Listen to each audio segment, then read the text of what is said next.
Bonjour chers amis auditrices et auditeurs.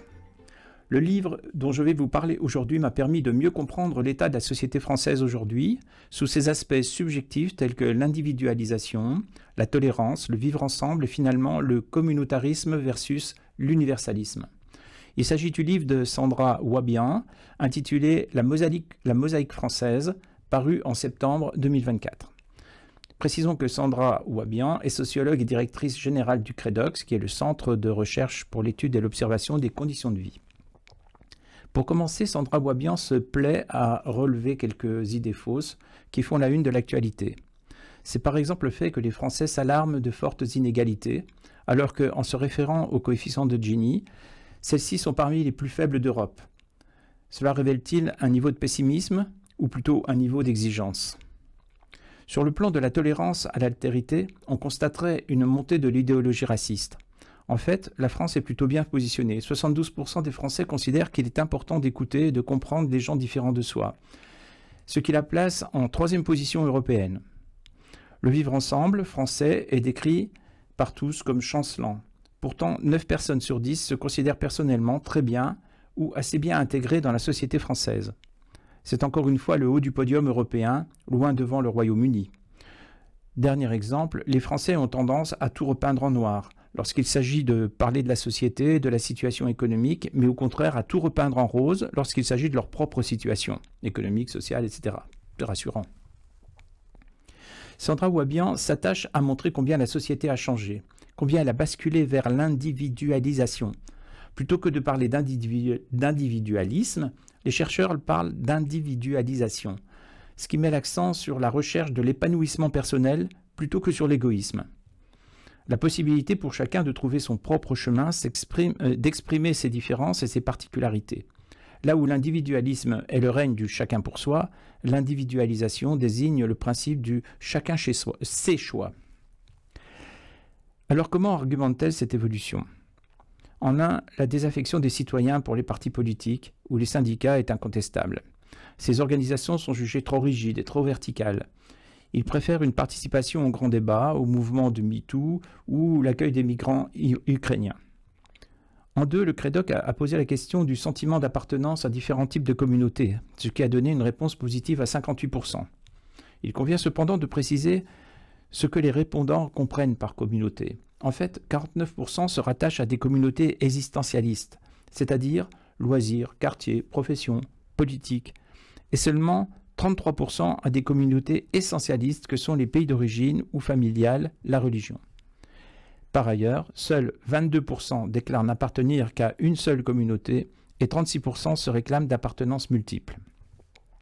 En trois, toujours en rapport avec l'individualisation, lors de la crise du Covid, malgré une implication immense des organismes de santé, les individus ont été considérés comme le cœur du réacteur social, et non pas les institutions. Les campagnes de santé publique ont encouragé la place des actions de chacun comme pratiquer des gestes barrières, limiter les interactions sociales, télécharger l'application Tous Anti-Covid. La responsabilité de chacun a été présentée comme le parangon de l'attention à autrui, du civisme, comme le principal rempart contre la maladie.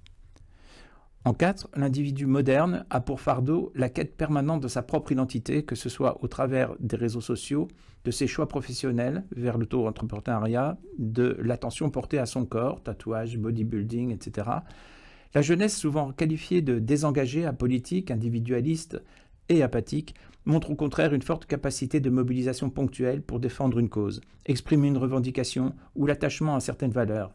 Elle privilégie des formes d'expression individualisées, non affiliées à des institutions. Enfin, Sandra Ouabian pointe du doigt l'esprit de compétition qui a envahi nos vies. Le choix d'un logement ou l'orientation scolaire sur Parcoursup relève désormais de stratégies dûment étudiées et stressantes. Puisque chacun est maître de son destin, chaque choix est lourd de conséquences pour soi et ses enfants. Dans quel quartier puis-je habiter? Quel choix pour la formation, la scolarité, les opportunités professionnelles ou les loisirs? L'énorme pression néolibérale contraint les individus à se penser eux-mêmes comme des produits et à se vendre en permanence. Il faut sans cesse se présenter comme étant hyper motivé, flexible, adaptable, etc. En économie, la description de l'individu égoïste et rationnel d'Adam Smith a connu un très grand succès.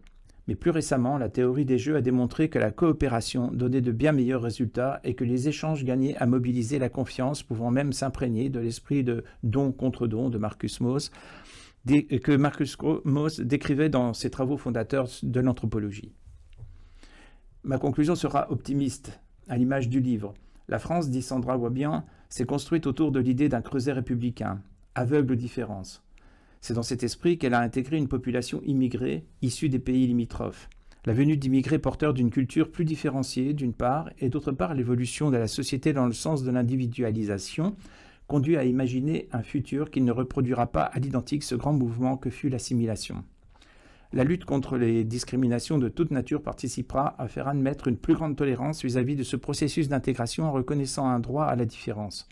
L'image de l'archipel, ces îles isolées et protégées d'une étendue maritime, c'est celle des sociétés communautaristes anglo-saxonnes, qui restera encore longtemps étrangère à cette culture universaliste qui est la nôtre.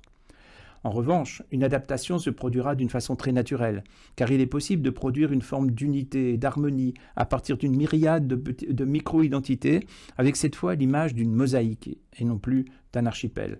Une mosaïque composée de petits morceaux disparates, mais qui bâtissent un ensemble solide et clair dans sa globalité.